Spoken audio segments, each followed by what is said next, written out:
ایک آدمی نائی کے پاس گیا اور کہنے لگا میں اللہ تعالیٰ کو نہیں مانتا۔ آدمی نے پوچھا کیوں؟ نائی کہنے لگا بھائی سڑک پر نکل جاؤ اور لوگوں کے حال تو دیکھو، اگر اللہ موجود ہوتا تو لوگ ایسے بے یار و مددگار ہوتے کیا؟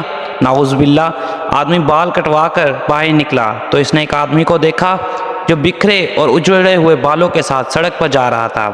آدمی نے نائی کی دکان کے باہر اسے روکا، اندر جا کر کہا دنیا میں کوئی نائی موجود نہیں ہے۔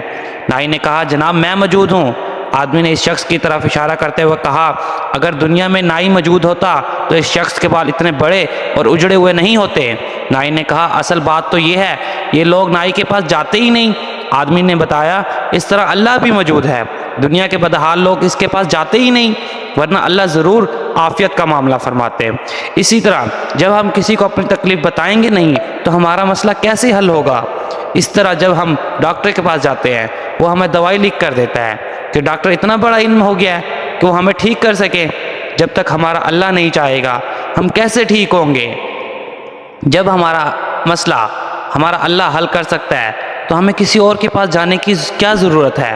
ہمیشہ ہمارے اللہ کے پاس ہی جانا چاہیے، وہ بڑا رحیم و کریم ہے۔